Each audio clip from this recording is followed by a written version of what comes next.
Hello, everyone, and welcome to your next episode of MHEDA Talks. I'm your host, Shari Altergott, Chief Executive Officer of the CX Edge.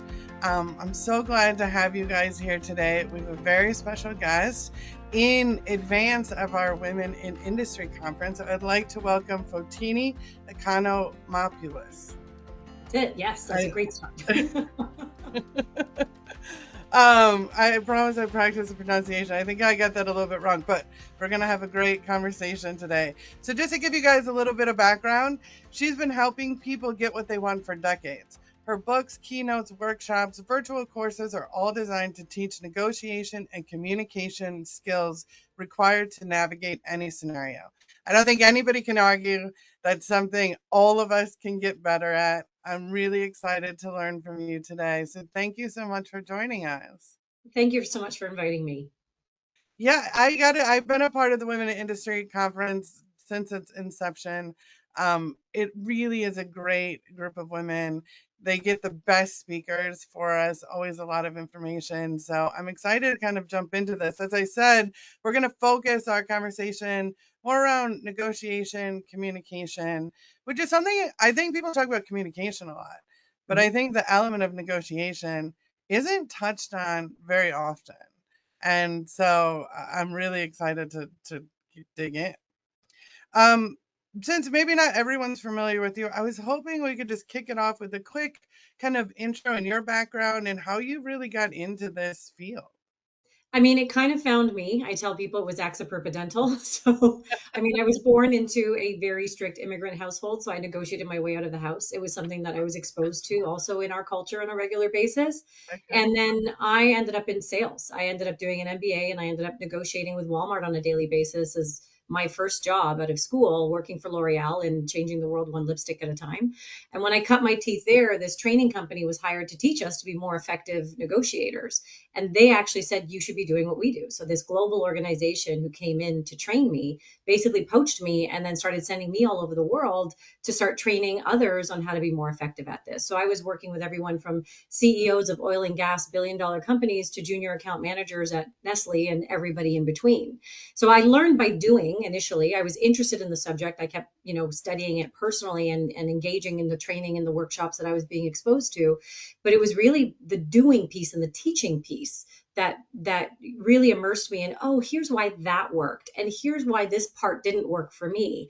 And I started learning about, by trial and error, like many of us do, especially in male dominated industries, what worked for me coming out of my mouth that might have worked for my colleagues or might not have worked the other way around when it came to my use of some of those negotiation skills. So a lot of it was trial and error. A lot of it was accidental. And it's all been a really great blessing to spread the word about some of these skills to help people, especially women, get better at getting what they want without the potential consequences that we often face. I love that. And I've worked with a lot of women. I want to kind of use the example because I think salary negotiation is one that comes up a lot, at least from women that I've talked to, of being uncomfortable in that situation, not sure how to approach it. And I think when emotions get involved in something like your salary and your livelihood are involved, like that's a really emotional issue for you. You believe really strongly that you should get more than what you're getting or that the offer wasn't high enough. So how do you recommend really being able to use your emotions, but kind of use that as in an effective negotiation and not let it overtake? Because I think that's when things tend to get off the rails, is when it becomes too emotional. I'm so glad you framed it that way because people think emotions are a bad thing. And we've been given bad advice over the years to be stoic, like put your mask on, don't let them know what you're thinking. And that can be bad advice for us because we're dealing with humans. This is not an AI that you're dealing with. This is a human being you're working with. And so your emotions and their emotions are actually an advantage, but you don't want to be abused by your emotions. You want to use them to your advantage. So demonstrating your passion, demonstrating your enthusiasm, your commitment, all of those types of things can be really useful. But if you demonstrate anger, for example, or resentment, that may not be so useful. So it's about channeling it in a way that's going to be productive for you. So if you can get passionate about why you deserve to be there, what you bring to the table, how you are contributing to someone else's well-being, someone else being the person across the table, the company's bottom line, all of that kind of thing. That's when your passion can really work for you in these types of negotiations. You don't want to be overly eager, because that is an emotion that can also work against us, because when people see us as too eager, that actually takes away your power and increases their power, and now there's this dynamic where people can sometimes feel like they can take advantage of you. But using your emotions to feel confident, to go, oh yeah, I deserve to be here. I've done all these things. I contribute to the bottom line. I make people's lives better. I am a valued member of this team. Other people are talking about my accomplishments and my contributions and so on. When you can pump yourself up and feel really good when you go in there, we have lots of studies that show us you get much better results. When you can flip the script and frame it in a way where you can demonstrate to the other person that you're contributing to their needs and their feelings, and you're using language that is cooperative and saying, I'm trying to work with you to find a solution that is sustainable, that's when we also get really great results. Because at the end of the day, everybody's concerned about their own well-being.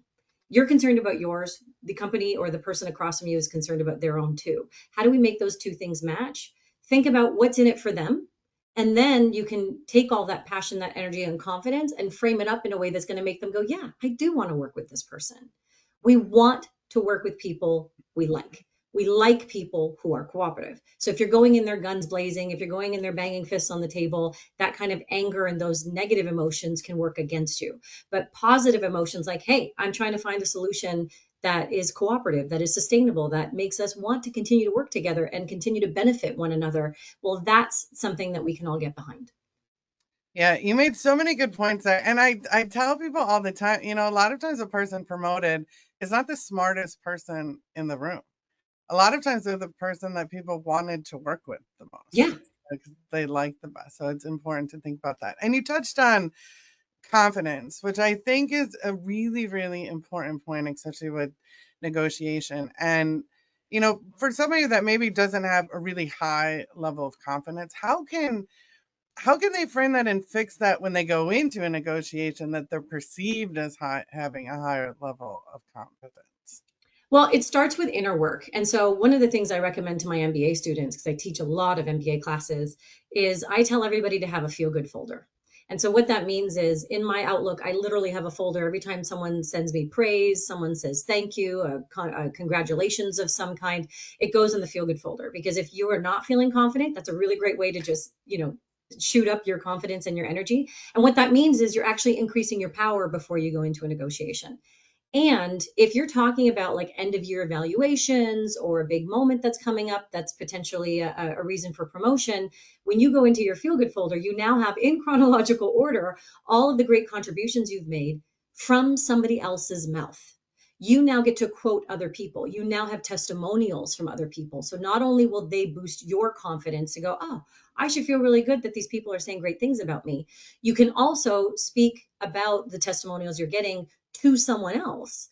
And that demonstrates that you're capable of stuff, not just out of your mouth. So it's not an arrogance thing. It's not just I'm talking about me. It's so and so mentioned the great contribution I made to this project, or so and so was appreciative of the contribution I made to this bottom line or whatever. And I'm thrilled that my contributions were so well received by the client in XYZ.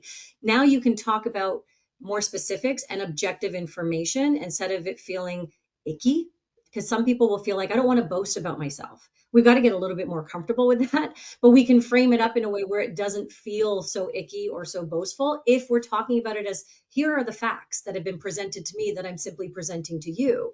And it just so happens they make me look really good in the process. Yeah, I love the feel good folder idea. I think we don't do enough of that. It's very easy to remember the negative, and I don't think we remember the positive enough. Yeah, I there's have science. learned, yeah. Sorry, I didn't mean to Oh interrupt you. no, There's science that tells us it takes 5 positives to neutralize one negative. And we beat that makes ourselves up over mistakes all the time. So what if you had a feel good folder that could go 5 things rattled off right there to get you back into the positive zone? That's a great idea. I have learned not to talk to my 14-year-old daughter before going into a negotiation. That tends to bring my confidence down. But the feel good folder might counteract that. So that's a great, great point. Now, you had mentioned in your intro that maybe some things that work for your male counterparts didn't necessarily work for you. So how do you figure out what your communication style is and then also negotiate with people that have different personality styles than you do? Well, self-awareness is one of the most powerful tools you can use in negotiation. So understanding what do you bring to the table, what is the norm for you, what is your natural negotiation style is a great thing. But then being able to find what I call your mental pause button to go, what does this moment need of me? Am I just going into my comfort zone because that's what I like? Or is there something else that I should be doing that's actually going to get me further ahead? I actually had a great question from an audience yesterday about cultural differences because I live in Canada where we have a lot of different cultures in the workplace. Here, I teach in an organization that's an international MBA program where I have folks from cultures all over the world. In the US, when I'm traveling to different companies, it's a different culture in the South versus in New York. So it's understanding what are the different cultural norms? What are the ways that people receive messages? And how can I adjust instead of going into autopilot mode? How can I make sure that I am using my best skills in this moment in time? And it's not about being inauthentic. This is something I wanted to make really clear to all of my audiences. It's not about trying to be someone that you're not. I make the joke about how this morning I was at the gym and I was wearing a very different wardrobe than what I'm wearing today. But all of those things are part of my wardrobe. I have t-shirts for the gym and I have blouses for work and I have dresses for galas and whatever it is. They're not things I'm uncomfortable wearing. It just depends on the context. So I'm not going to wear, my sister's dress, which would make me super uncomfortable. I'm going to choose something from my wardrobe, which is authentic to me. And when it comes to those different conversations and those different contexts, then you also have to think about who's the person sitting across from me? What piece of my wardrobe am I going to pull in right now to sound most credible, to be best received? Am I going to speak in prose, in long paragraphs in an email? Or is this person a bullet point kind of person and they just want, give me the short, sharp stuff because I'm going to lose their attention span? You're capable of all of those things. It doesn't mean you're putting words in your mouth that you would never say. It's just saying, how do I adopt my style for this moment in time? So even for me, I love power suits. I'm not wearing one here today because I'm sitting at home in my office. It feels really weird to wear a power suit. But when I was at L'Oreal, I wasn't wearing the suits that you see in the financial district or on Wall Street. I was wearing a bright red suit. I'm wearing a hot pink suit. I'm doing a suit that's within my authenticity in my wardrobe. And so it's the same when it comes to your negotiation and your communication style.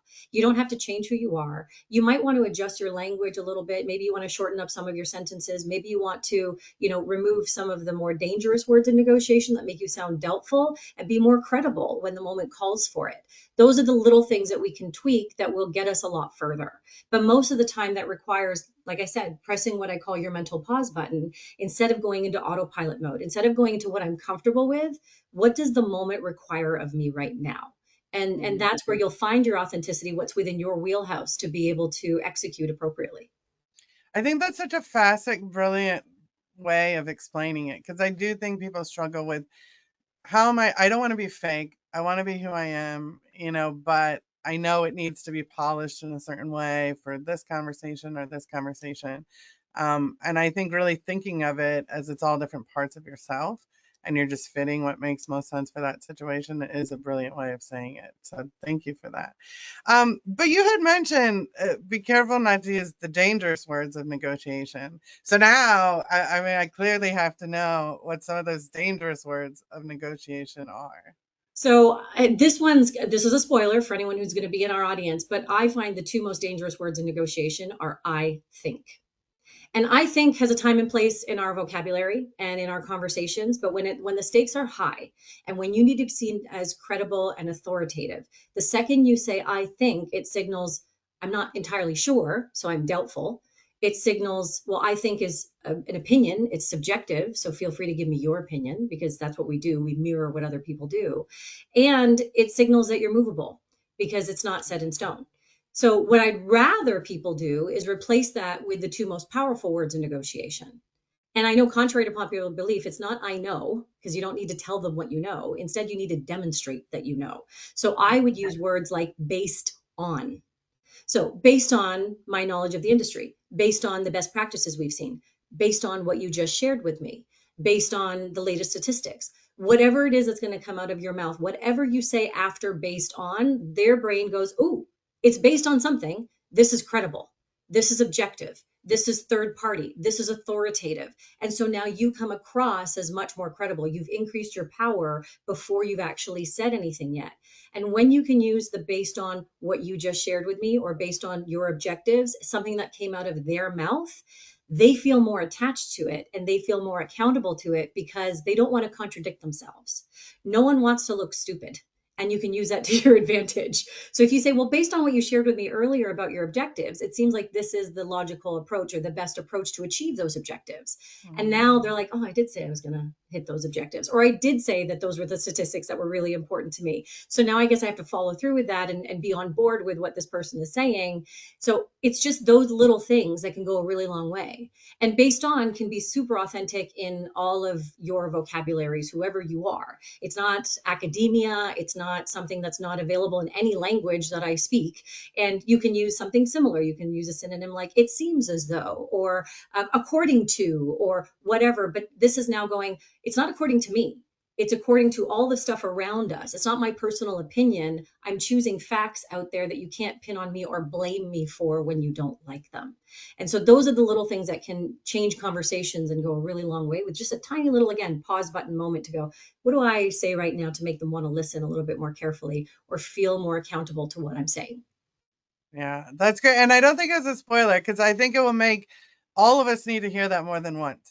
Yeah. They say you need to hear something 7 times to really get it into your brain. And I think that is a really great thing to continually remind yourself of, using some of those words because a lot of them just become habitual and you Mhm. don't even realize that you're saying it, until somebody told you said it, or now that it's in your brain, every time I say it, there'll be a trigger, that goes off. And then over time, with practice, you get better at not saying some of those words that are really embedded into your way of speaking. So I think And that's, that's the beautiful self-awareness that I talked about, right? That's the yeah, power of self-awareness to go, I'm going to course correct before I make a mistake that is going to be harder to correct later. yeah, I love that. In the beginning, you mentioned that this is not, we're not talking to AI people. This is real life conversations. But AI really is, I mean, that's on the top of everybody's mind. Any conversation I have, whether it's personal or professional, I feel AI comes up in some capacity. So I Mhm. do want to touch on that. When we're talking about AI, how do you think AI tools can either help negotiations or maybe hinder negotiations in some points? Yeah, there's pros and cons. So I think there is a place for AI in negotiations, but the place is way before the negotiation starts, and that's in the preparation phase. So you can use AI to help you with research, but be very careful. Right now, AI is the equivalent of Wikipedia because it will give you sources that may or may not exist. And so you need to challenge it. You need to ask it to source things for you and so on. If you're going to say, hey, give me the statistics on salaries in Idaho or wherever I am right now. So make sure you get those appropriate sources the same way you would any other resource. Don't just trust it blindly because I've seen it make mistakes when it's quoting me. I've literally given it my book, 100 different podcasts, transcripts, like a whole bunch of stuff. And I've asked it to give me information, quotes from myself, and they're not from me. So you've got to be really careful with how much you trust it. So Yeah. please don't ask it to script things for you either. Don't ask it to write you an email. Don't ask it to say, what do I say to get this person to listen to me? You can ask it for principles. What are the principles at play that would that would make people want to listen and so on. But you've got to, again, be really careful about the sources. I would prefer that you use AI for give me 5 ways that they could reject me, or make it robust so that when you're rehearsing, you kind of have a sounding board to give you the negative so that you're prepared for the worst. Because Mhm. one of the things people fail to recognize about AI, and I was just listening to an interview from a psychiatrist this morning, is that AI is a narcissist. And AI is really good about making you feel good. It's that it's going to Yeah. keep that was a great idea, Fotini. Shiri, that was a fantastic. Good on you for questioning me. It's going to make you feel really great but it's not necessarily going to be your best sparring partner. And so I want you to think really carefully about who you trust for that type of information. Use it to help crawl the internet for, bits and pieces of information that you want. Use it to say, give me 5 examples of how someone could reject me in this scenario, or objections that could come up. I have it test me all the time. When I'm writing a piece of content, I'll say, give me some challenges to this, and it'll make my wheels turn a little bit. Sometimes it'll be helpful, and sometimes I'm like, okay, I'm on the right path. There's been nothing that it has given me. But you've got to be ready to challenge it. It is there to help you prepare, but it is not there to be your brain. Because here's the thing, AI doesn't know the person sitting across from you. AI doesn't know your context. You can try and describe it as best you can, but the reason I have job security is because people are negotiating with people. We don't negotiate on spreadsheets. We are not logical. We will do things that are completely irrational, all because our gut instincts are saying something feels off. And when you're using a script from AI, we now have more and more studies that are showing us people can sense it. It feels inauthentic. It doesn't sound like you. And they go, something feels off. And I don't necessarily want to work with someone who's making my spidey sense feel off this way.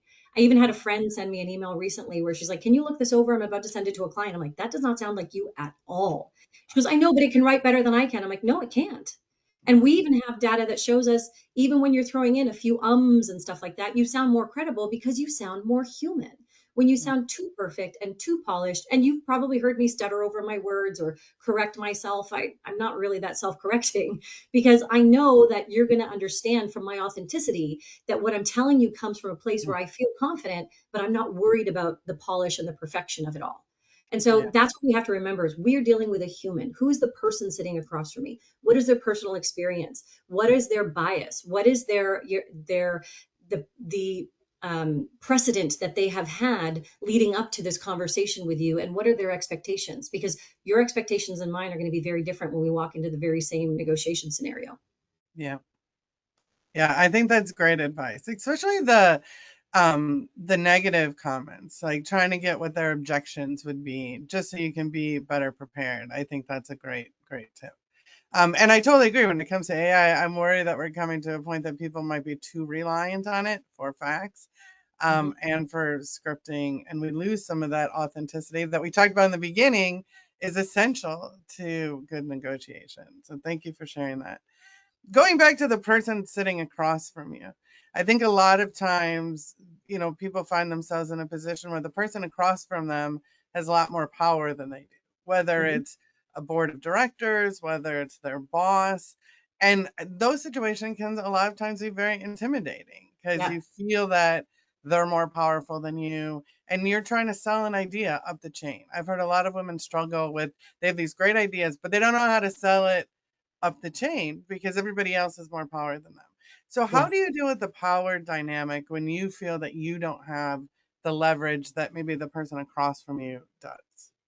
So when I talk about power, when I was writing my book, it was my favorite section to write, and it comes first in the book. It comes first in my keynotes. It's the first thing I talk about when I'm consulting on real life negotiation with clients, because you have to start with power. You can't try and accumulate power later. You really need to try and level up those power dynamics as best you can early on, because if someone feels like there is a big power dynamic and they are somebody who is more self-involved, they're going to use that to their advantage and treat somebody and try and take advantage of them. That's just what Right. sociology tells us. So, what you can do to change it is to remember, first and foremost, you have been invited into this room for a reason. So, I come from an industry, I came from the consumer goods industry, where I've actually also trained the Walmart buyers that I used to work against, if you will, if you want to think of it. So I remember when I was an account manager working for L'Oreal, and I would have 2 weeks to prepare for one meeting with Walmart.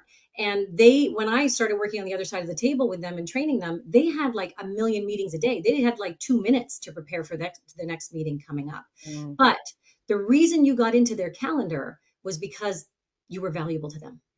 yeah. There's a reason why they've invited you to that room. So whether you're the junior person on the team who's been invited into the senior leadership executive team, there's a reason they need to listen to you. And you need to remember that. You have a great idea that you're putting forward. You've been listening to the client at ground level. You have been doing the research that they don't have the time to do. There's reverse mentorship, which is really great for those young people who are thinking, but I don't have the experience they do. You have a different experience. you bring some unique perspective to the table. So part of that is getting in your feel good folder, reminding yourself of all that so that you can power yourself up and remind yourself of those things. We also have studies that tell us that it can be really nerve wracking to go into a difficult conversation, whatever that is. Maybe it's with senior teams, maybe it's with your toddler, maybe it's with your teenager, who knows? But when you're having that moment that makes your brain kind of catch on fire and go, I don't know how to deal with this right now. The same part of your brain that processes anxiety also processes excitement. So what if going into that meeting, you could tell yourself, instead of I'm anxious about this or I'm nervous about this, you could say, I'm so excited to show them all these things in my feel good folder. I'm so excited to show them the level of preparation I've done for this meeting. What will happen is your brain will process differently. And we've got study after study that shows us people get better results when they go in there thinking about how excited they are instead of how anxious they are. And so Yeah. you can actually perform better. The words will come out of your mouth better. People will receive you better. People will respond to you in a different way when you tell yourself, I'm excited. And the other thing that we borrow from the athlete world, from the professional athlete world, is when they're getting ready, not only do they get the pep talks and they have the positive mantras and their version of a feel good folder, they also do a visualization. They picture themselves. If I'm going to shoot that basket, how is my arm going to move? How is it going to move up? Where's my elbow going to be placed and so on? How does the ball look going in the basket? What do all of those things look like? So they visualize it, and it's much easier when the time comes to picture yourself in that moment. It's not foreign to your subconscious brain, because what's happening in those difficult moments when you feel like I don't have any power, your subconscious brain is freaking out because this is new territory. But what if we could get our subconscious brain feeling really comfortable in that I'm excited moment, and the brain goes, oh, I can take a load off. I've seen this before. I know exactly how to handle this. I know I have the skills for this. And I visualize this. I know what this feels and sounds like.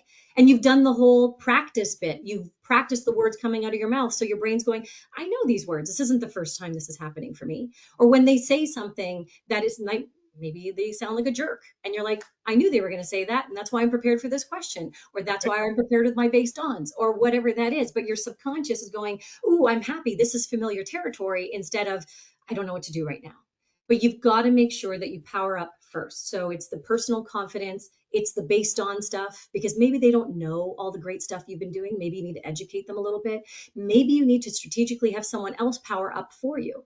Maybe someone in that room has sung your praises. Maybe someone in an email said, you are going to love what Shari has to share with you today.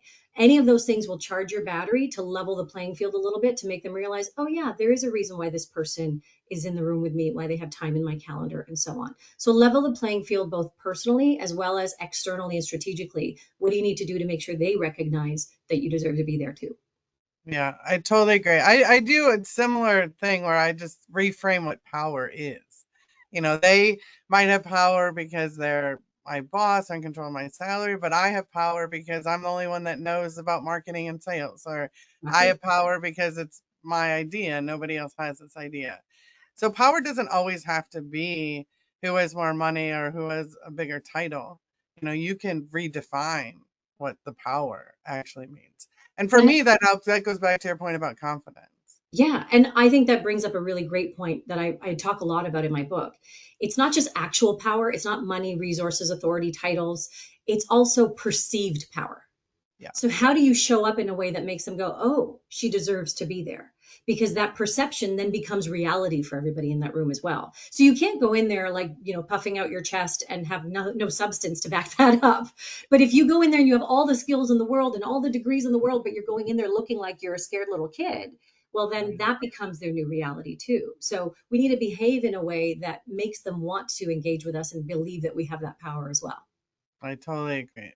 I could talk to you all day. Unfortunately, we can't have our podcast run all day. I know you're not as familiar with our MHEDA Talks podcast, but at the end, we do a lightning round just to get to know you a little bit better. And I would like to say that you have made it to our lightning round. Are you ready to I'm ready. play? Hit me with it. All right, here we go. We're going to do 5 quick questions.